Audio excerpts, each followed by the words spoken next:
Good morning, dear students. So, a quick recap of what we have covered in the previous class. We had started with the economic load dispatch. So, I explained to you what is meant by achieving economy in power system. So, you need to determine the per unit cost of producing the energy. So, we are determining, so now cost means what? Basically it is the fuel cost, with respect to when you consider the thermal power plants, that is the fuel input will be in terms of coal, nuclear power plant, again in terms of the nuclear fuel that you are using. So, we have to determine, so maximum power generation is through your thermal power plants only. It is basically the cost of coal that we are supposed to determine, and like for diesel power plants, the cost of the diesel, what is the input we are supposed to give. So, I had told you there are basically three main sections here which you have to deal with. First, we need to understand how to distribute the load within the units in a plant, where in the first case where the transmission losses are being neglected. So, we developed the criterion using your Lagrangian multipliers, and we happen to observe that in order to achieve economic load dispatch, the incremental fuel cost of each plant, that is every plant should work at the same incremental fuel cost lambda. So that means what? I had given the analogy that suppose one unit is working with a higher incremental fuel cost and say another one with a lower incremental fuel cost. So we transfer some amount of load from the unit with higher incremental fuel cost to the unit with the lower incremental fuel cost. So this will amount in saving of the total cost, but till what time I can go on doing this? So there comes our criterion. So it can be done until your df1 by dp1 will be equal to df2 by dp2. So before we understand how to express transmission loss in terms of your plant generation, we will take up one problem based on this criterion.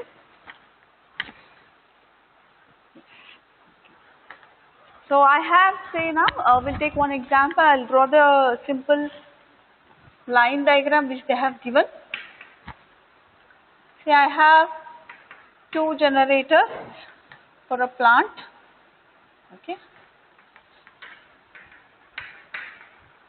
and say both together are supplying a load of 900 megawatt. You call this as plant 1, we'll call this as plant 2, unit 1 and unit 2. They have also given me what is the incremental fuel cost.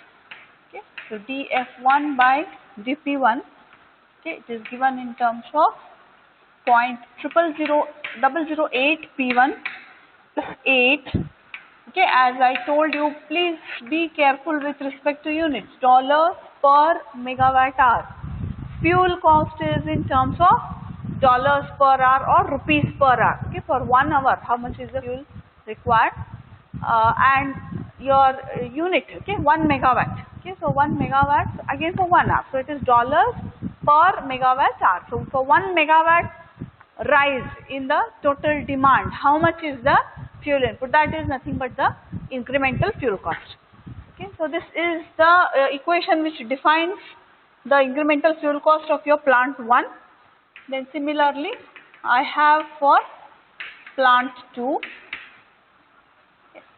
So this is given by 0.0096 P2 plus $6.4 per megawatt hour. Now, please note down the question. Find the economic allocation. Find the economic allocation of the load for a load demand of 900 megawatt. For a load demand of 900 megawatt. So see now, before studying this unit, Okay, what a general layman would do is, so if 900 megawatt is given, without suppose I don't know the efficiency of the generator, so what I would have done, I would have distributed 450 and 450. Okay, this is one distribution. The another one would have been random. Okay, so random I will say, I'll just put for one generator for say 600, another one for 300. This is second way of distributing. Third way of distributing would be, I will check which plant is more efficient and I will give the initial load to the most efficient plant, and I will not load the second plant at all until the point of maximum efficiency is reached. So this is the third type of distribution. Okay, so in all these, they have done these trials. Okay, so in all these three cases, it was observed that the loss is incurred. Okay, so now that you know, I have to load the plants in such a way that both plants will work at the same incremental fuel cost. So before I apply the criteria, so one shortcut I would like to tell you. So in order to determine which plant is working at a higher incremental fuel cost at lower loads, okay, so what you can do is just look at the constant part here. Okay, so this is already very small. Yes, I am talking of only lighter loads. So at lighter loads, so with the constant term wherever is higher, that plant will work with a higher incremental fuel cost. Yeah, so that means plant 1's fuel cost is more, incremental fuel cost is more compared to plant 2. Okay, now we will apply the strategy. So we what they have given the total load to be met is 900 megawatt, and as per our criteria, dF1 by dP1 should be equal to dF2 by dP2. Okay, I am going to use both of these and obtain the values of P1 and P2. Okay, so I equate this. So from this, what you do? You get one expression either for P1 or for P2. Okay, so you can call P2 is 900 minus P1. Okay, so call this as equation 1, call this as equation 2. Okay, so I equate this now. 0.008 P1 plus 8 is equal to 0.0096 P2 plus 6.4. So now in place of P2 I substitute this.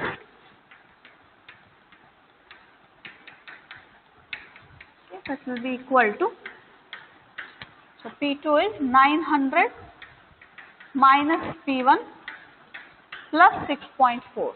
Okay, so you simplify it now. Please simplify it and let me know what is the value of P1.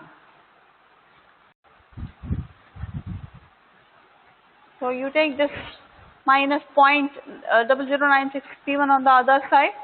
Okay, so push this all here and your final P1 value comes out to be, so the answer what I have got is 400 megawatt, and using this equation P2 will be 500 megawatt. So this is known as the operating point, economic operating point. So P1 has to be loaded with 400 megawatt and P2 has to be loaded with 500 megawatt. So see, this is very much consistent with the fact that initial load should come from unit 2 because your unit 1 is working at a higher incremental fuel cost. Okay, so now I will give you, now what I have done, P1 as 400 and P2 as 500. Now you should be able to prove that this is the most economic dispatch. Now the question may arise, what happens if I do 450, 450? How can I say that I have incurred a loss? Okay, so we'll see that also. What happens when I do 450, 450 instead of 400 and 500. So take part B of the problem. Determine the saving in the cost. Determine the saving in the cost when economic load dispatch is done. When economic load dispatch is done compared to equal load sharing. Compared to equal load sharing. Okay. So now equal load sharing means what? P1 dash So P1 dash will be 450 megawatt and P2 dash also will be 450 megawatt. Divide the total load by 2. Okay. So now how to take into account? Okay. So now what I have to do? I have to integrate your elemental fuel cost for P1 varying from 450 to 400. So this is the limit. So I have two values, 400 and 450. Here I have 500 and 450. Okay, so just take a note. The savings effected by economic distribution of load rather than some arbitrary distribution can be found by integrating the expression for incremental fuel cost and comparing the increases and decreases of the cost for the units as the load is shifted from the most economic allocation. See now, here I have taken one case of equal load distribution. You take any arbitrary distribution, okay, you will see that the most economic allocation will be 400 and 500 only. Okay, so we'll take now one case of 450. At home you can try with any other load allocation and do it as per the method what I am showing now and see what will be the additional cost incurred. Okay, so I will find out the equivalent fuel cost for plant 1. Okay, so I will call it as delta F1. Okay, and integral. So what was earlier? Earlier it is 400 and now you want to test with 450. Okay, so you are increasing the load on P1 from earlier 400 to 50 more. Yeah. So this obviously leads to a rise in the fuel cost. Okay, we'll see how much is that. So dF1 by dP1 into dP1. Okay, so this integral you have to do. So integral 400 to 450. So dF1 by dP1 is 0.008 P1 plus 8 times, okay, integration dP1. So this will be 0.008 P1 square by 2 plus 8 times P1. Okay, you have to integrate between the limits 450 and 400. Okay, so substitute that. This will be 0.008. P1 is 450 square by 2 plus 8 times 450 minus 0.008 400 square by 2 plus 8 times 400. Okay, so find out the value and let me know.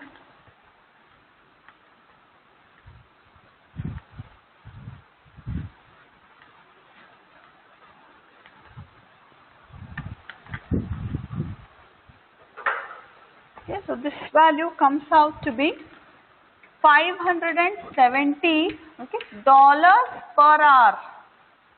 Okay, so it was dollars per megawatt hour. So I multiplied into dP1 means into megawatt, so that megawatt going cancel. So it is fuel cost. Fuel cost, as I told you, it is dollars per hour.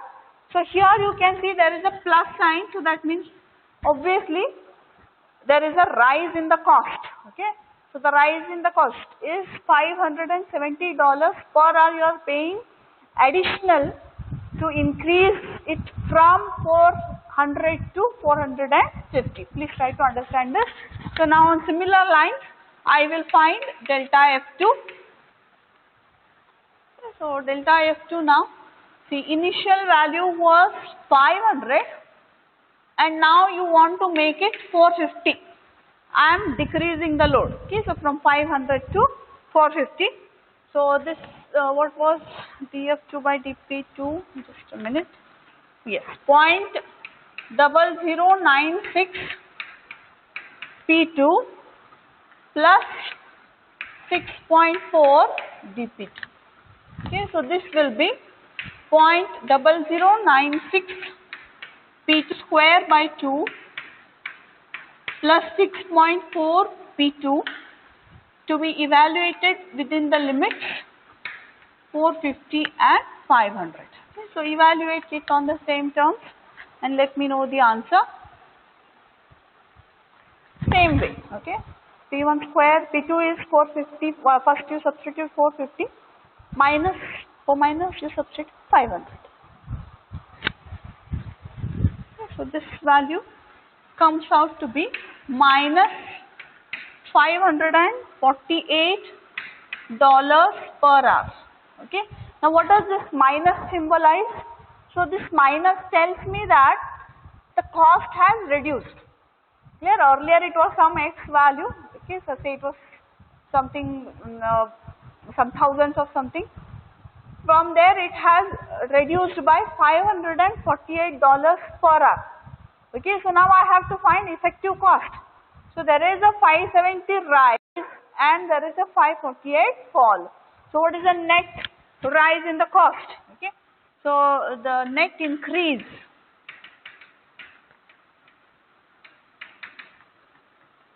is, okay, you can say delta F1, okay, the difference, delta F2, okay. So it is, so 570 was the rise and 548 is the fall. Okay, so you are paying what? $22 per hour, $22 per hour extra, okay, by doing equal load allocation rather than the economic load allocation. So like this, you find out for any different arbitrary distribution of load and see whether your cost is increasing or decreasing. Okay, quite obviously you will see that the cost rises. Okay, so now here you are, for every hour you are paying $22 extra. Okay, so this is what we had to prove. So one more problem is there, we'll take it up.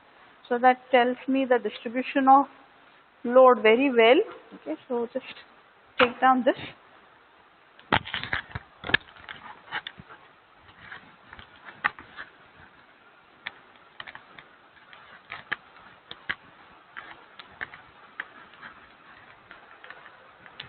So again there are two units. So now done, incremental fuel cost in dollar per megawatt hour, dollar per megawatt hour for a plant consisting of 2 units, for a plant consisting of 2 units is given by,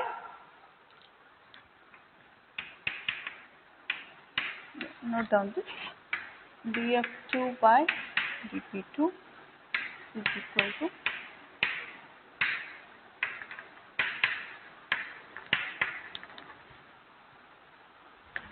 this is quite interesting one.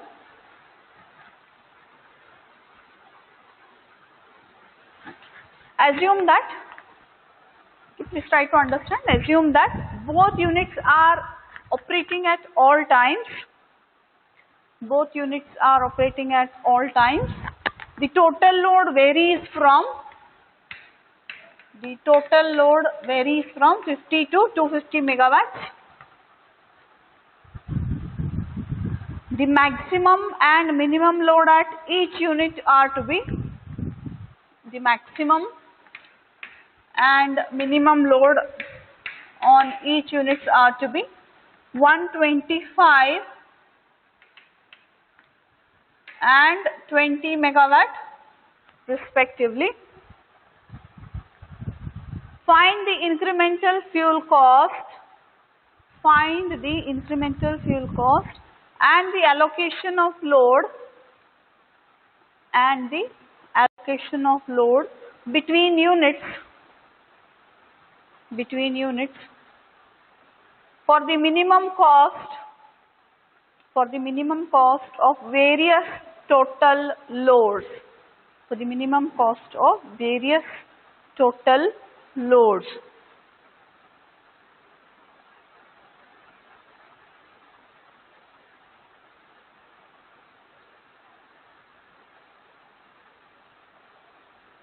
Okay.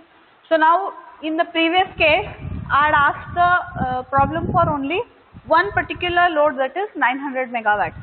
So now what they are telling, this is a plant, okay, wherein the total load demand variation they have given. It varies from 50 megawatt to 250 megawatt. They have also given what should be the minimum loading and what is the maximum loading on each plant.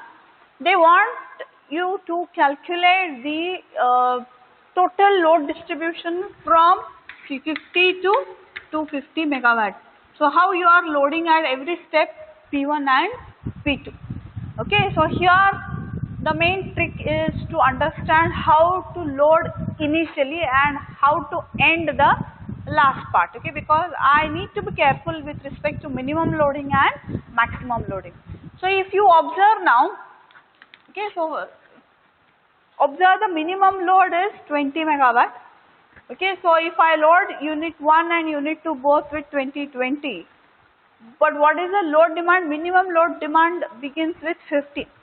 So now 20 plus 20 is 40 megawatt. From where should that additional 10 megawatt come? This is the least load. Okay, I am talking of the starting first load which I am talking of. Okay, so that 10 megawatt should come from where? So now you also know that I cannot randomly say 25, 25. Clear? I don't know the initial lambda. Clear? So now what to do? You find out what is the value of df1 by dp1 at 20. You find out what is the value of df2 by dp2 at 20. Okay, so I explained to you in the previous problem, at lighter loads you just observe the constant part. Okay, so the first fellow has got 4, second one has got 3.2. Obviously the first plant will work at a higher incremental fuel cost. So now what is it? Just see, calculate df1 by dp1 at 20. At 20 megawatt, okay, so how much it will be?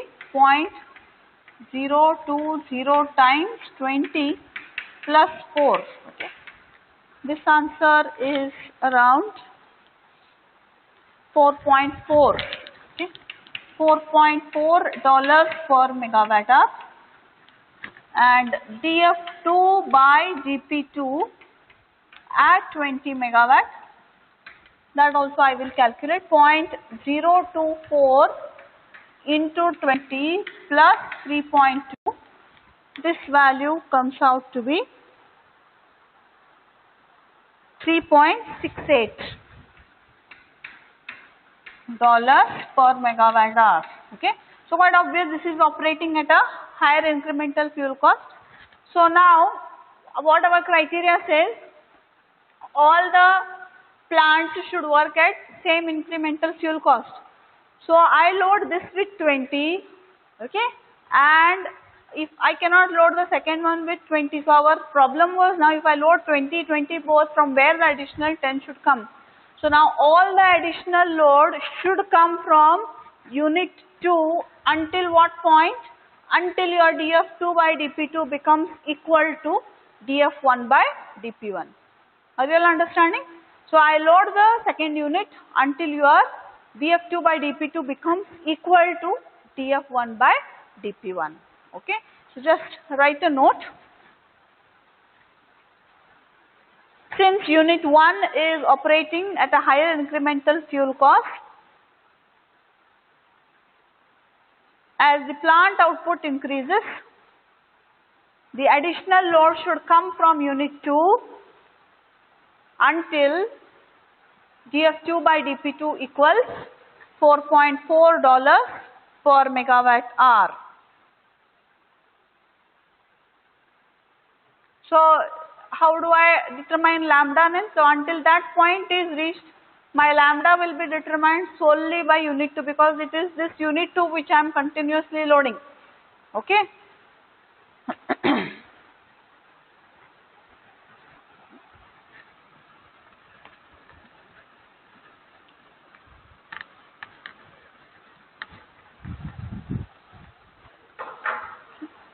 So now first case, so when load is 50 megawatt, so I will start with minimum load. So when load is 50 megawatt,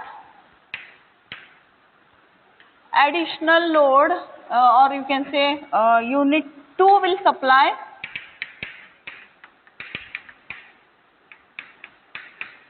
30 because I have kept unit 1 at 20. Okay. So can you calculate dF2 by dP2 with 30? Okay, with 30 megawatt. So this value comes to be $3.92 per megawatt hour. Okay. So what I do now? Okay, so now this is 3.2. Still it is not equal to 4.4. So I have to go next step now. Okay, after 50, some value is there, 60, 70 like that. Okay, but first I need to determine now what is dF2 by dP2 when P2 when dF2 by dP2 is 4.4. So you have determined one value. So you can do one table. Okay, so here I will write plant lambda. Okay, so it is dollars per megawatt hour. Okay. Then this is unit 1 P1 megawatt, unit 2 P2 megawatt, and yes, sorry, I have to write even see they have told total loading, so I have to consider P1 plus P2 as well. So P1 plus P2 megawatt. So this one will vary from 50 to 250. Okay, please try to understand. So now first minimum load, okay, I will write it is 3.92. I am not taking this because your additional load is coming from unit 2. Okay, so at 3.92 your P1 is loaded with 20 and P2 is loaded with 30 and your minimum value P plus P2 first criteria of minimum loading has been met. Okay, now I have to go on increasing the load. So next lambda what I will do is I will take it as 4.4. So for 4.4 already you know this is still 20. I will calculate what is the value of P2 now for 4.4.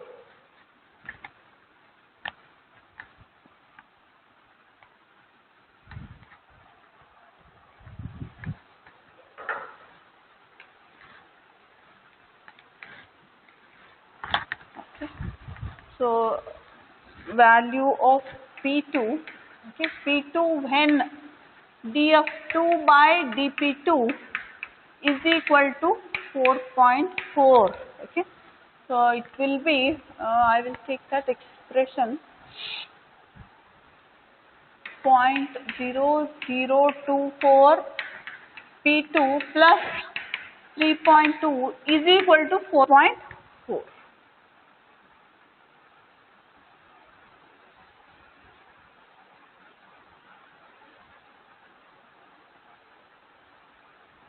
So take this on the other side. So P2 will be 1.2 divided by 0.00. Sorry, not 00. It is single zero, no? Yeah, sorry, it is single 0.024, and this comes out to be 50 megawatt.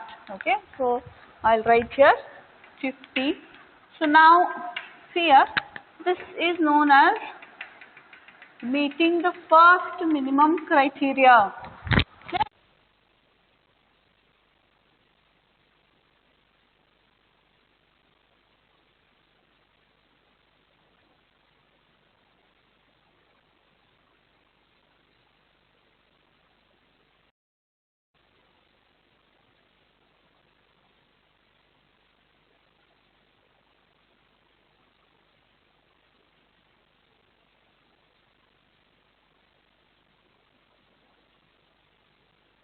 And we will calculate values of P1, P2, keeping in mind what? This should not exceed 250, and P1, P2 both should be maximum value is 125 each. So that criteria keeping in mind, we will load it. So I take, so next value you take around 4.8. Okay, then you take 5.2. Both should work at same incremental fuel cost now. dF1 by dP1 also same value, dF2 by dP2 is also same value. Okay, then I am taking steps of 0.4, so 5.6 you take, and then 6. So calculate for these 4 values. all the values. So 4.8, I'll give one example, remaining all you can calculate. So dF1 by dP1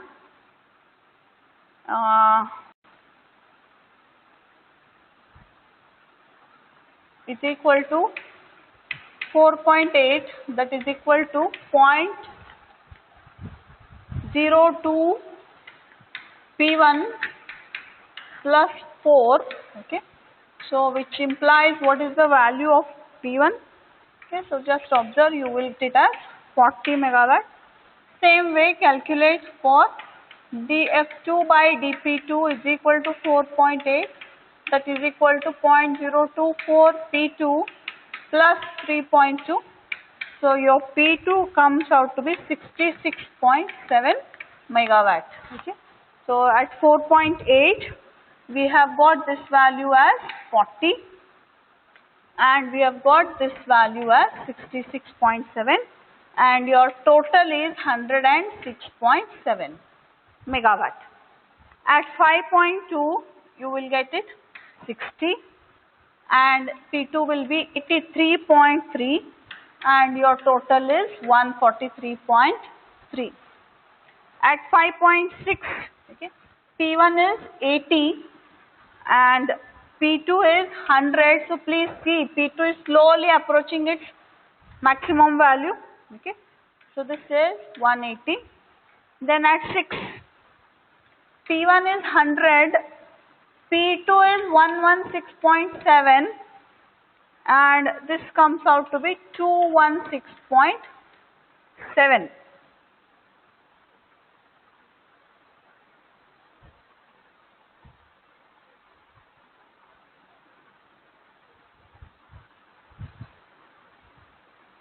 Okay. So now you can observe this is very near to 125. So what you do, you decrease the step size now, okay. To be careful enough, you decrease the step size. So instead of 0.4, I will take now 0.2 as the step size. So when 6.2, okay, at lambda is equal to 6.2, we observe that you get the value of P1 as 110 and P2 value you are getting as 125. Okay, so it has reached the maximum limit. Okay, so I write here this is 110 and this is 125 and your total amounting to 235. So now again we have reached one crucial step. So at this point now I feel P2, okay, because it has reached the maximum, I can no more load it. So but your P1 has still not reached the maximum value and your total load still another 15 megawatt is pending because 250 megawatt is the load that you are supposed to meet. So now until your 250 megawatt is reached, your lambda is totally determined by P1. So see the shift now. Till this point, okay, what you can see here, it was determined by P2 alone. I have fixed P1 at 20. Now this point I fixed P2 at 125 and all the additional load should come from P1. Okay, so I will rub this.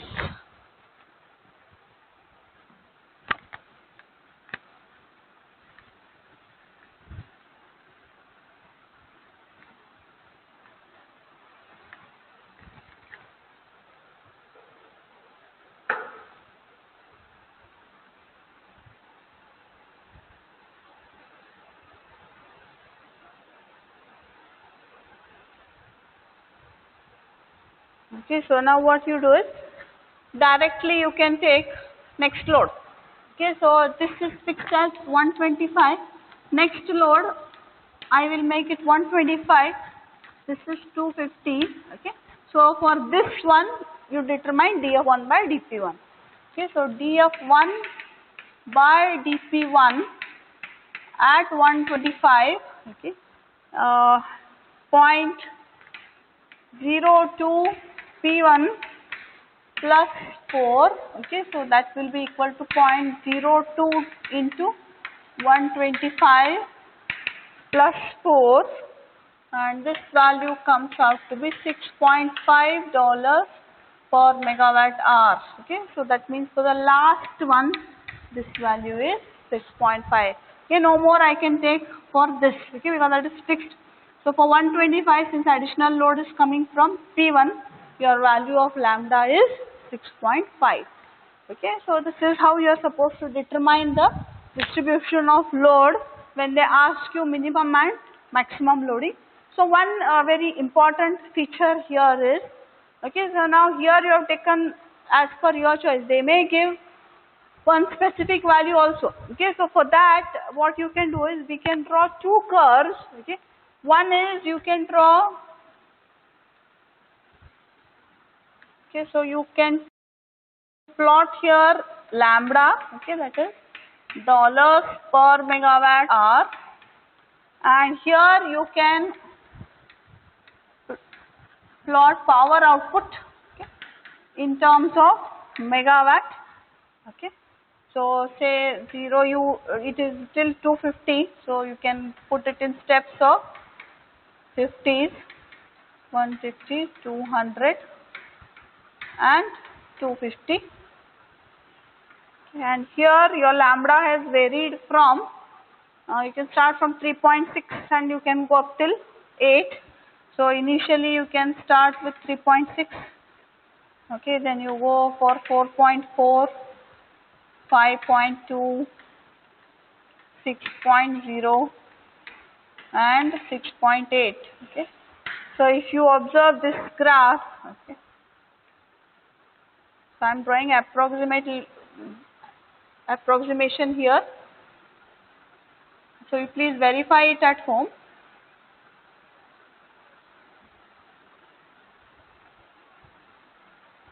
Yes, so here this is the pattern that you are getting. So from this, okay, they can give you any sharing which may be not there in the table. Okay, say now 150 is not there, so at 150 what is the lambda is determined, they will tell. Okay, so you can just plot it and observe and tell what is the lambda. Okay, because this is the pattern of the curve. Or they may give one specific lambda and they may ask you to find out the total power output. Okay, so this is this graph, okay, this versus this. Okay, so likewise I can also find one more curve wherein they may give you, so this is one more very useful curve. You can plot here unit output, okay, so it will be in terms of 2 units. Okay, then here you can plot plant output in megawatt. Okay, so this will be you keep it again in steps of 50, 50, 100, 150, 200, 250. This has varied up till 125, so you keep it in steps of 25, 50, 75, 100 and 125. Okay, you can go even up till 150. Okay, so if this is your curve, okay, so I will just draw approximation. So it starts from 50, okay, so somewhere like this. Okay.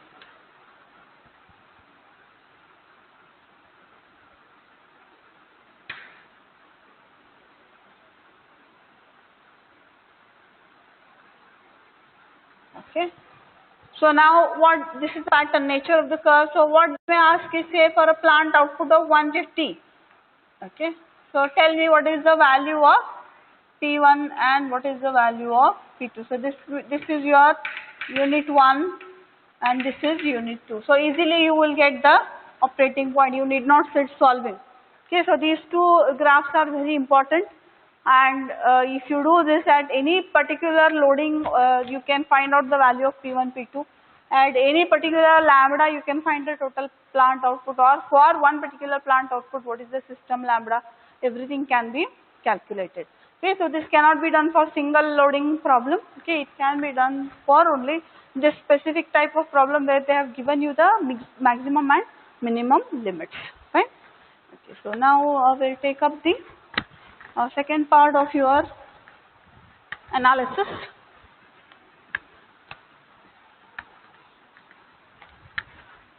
So now that you know the criterion for economical load division, So next is in all these cases we have neglected the transmission loss. So I am supposed to include the transmission loss also. But before that you need to know how to express transmission loss as a function of plant generation. So today I will briefly give you the two plant diagram which is to be considered. The derivation part, okay, it will be given, it is given to you already, so you just check it out with that, and then I will tell you what is meant by B coefficient. So this is the second part of the derivation, what you are having, transmission loss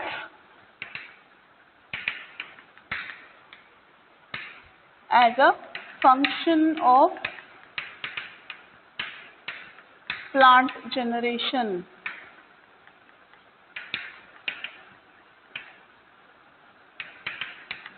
Okay, so here you see in textbooks there are two cases which are given. One is a two plant case they have considered, and another one is for n number of plants. Okay, so I will do it here for two plants. For n units you can just refer the notes. It is a generalized one, same analysis, okay, but general formula for n units. Okay, for n varying from 1 to whatever is given as a number.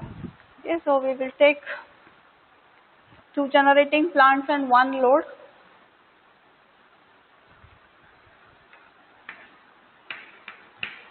So this is your plant 1.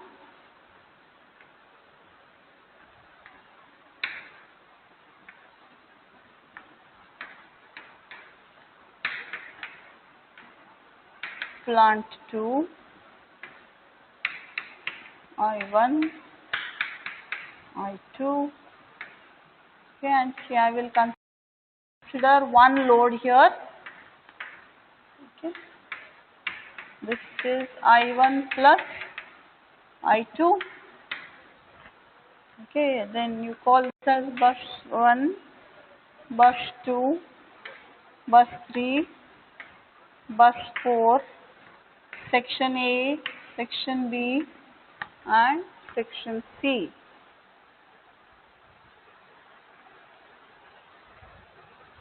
Okay. So I will name the figure. It is a simple system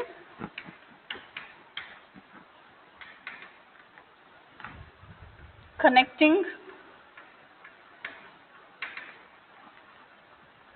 two generating plants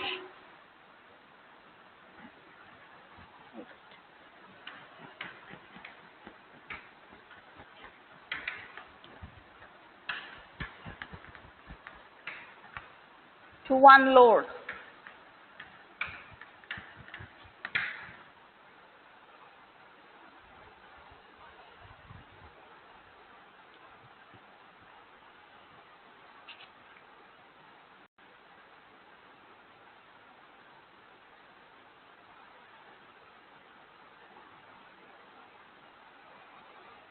Okay.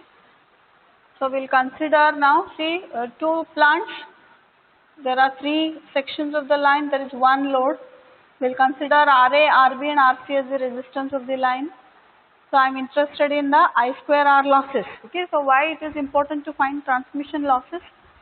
So now we saw that if a plant is working with higher incremental fuel cost, okay, so we saw that the additional load will come from the plant with lower incremental fuel cost.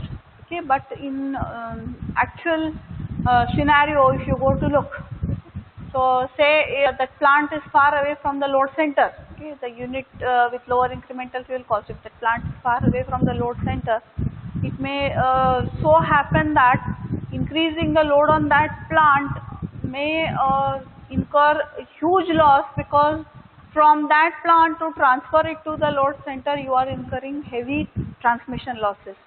So economy will dictate terms to you saying that you reduce first load on that plant and put it on the one with higher incremental fuel cost.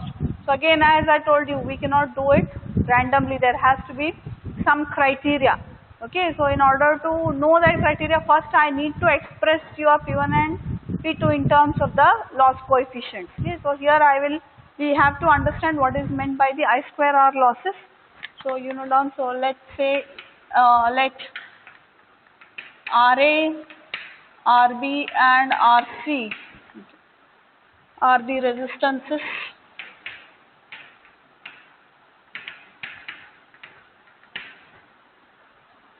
of lines A, B and C respectively. Okay. So the total loss for the three-phase system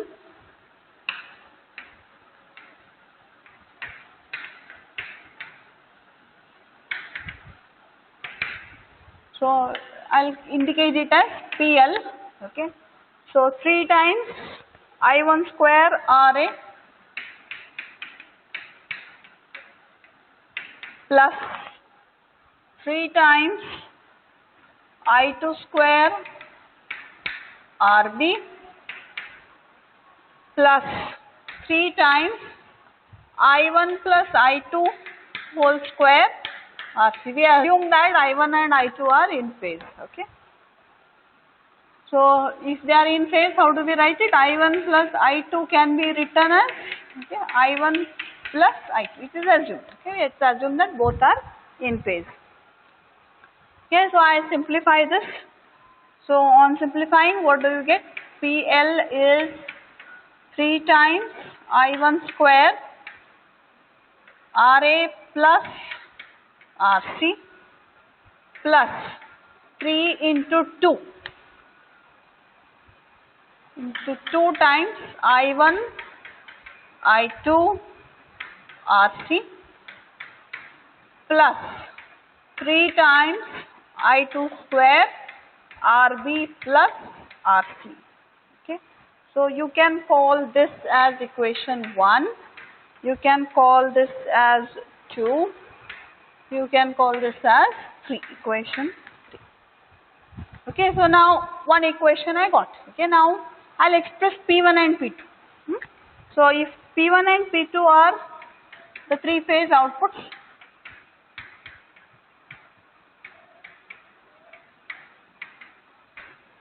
okay, if they are the three-phase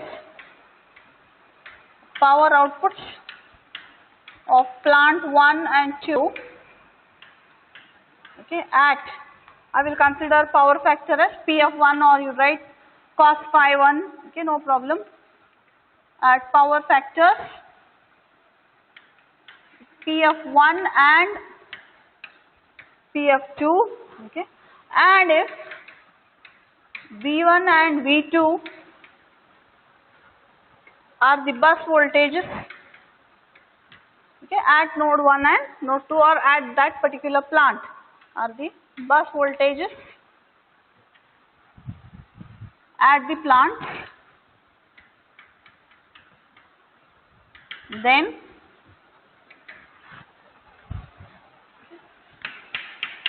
I1 will be, see, root 3 VI cos phi, okay, that is what I am using, okay, P of 1, and what will be I2?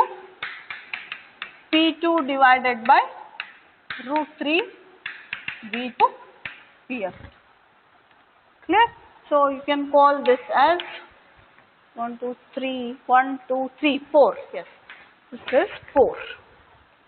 Okay, so now I will substitute this in equation 3. Okay, so substituting in equation 3. Okay, so substitute this I1 and I2 here. Okay, I have to substitute here. So I will write the fresh equation here.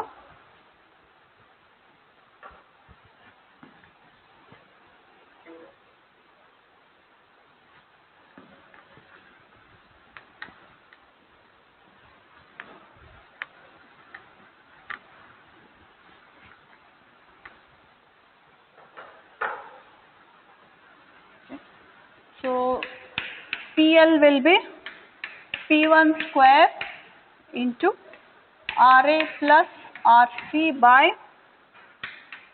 V1 square P of 1 square plus 2 times P1 P2 RC divided by V1 V2 P(F1), P(F2) plus P2 square RB plus RC divided by V2 square P(F2) square. Okay, so now I will write as this P1 square as it is. So this term I will call it as B11 plus 2 times P1 P2 B12 plus P2 square B22. Okay, so your transmission loss is expressed like this. Okay, so where B11 is RA plus RC divided by V1 square P(F1) square. Okay.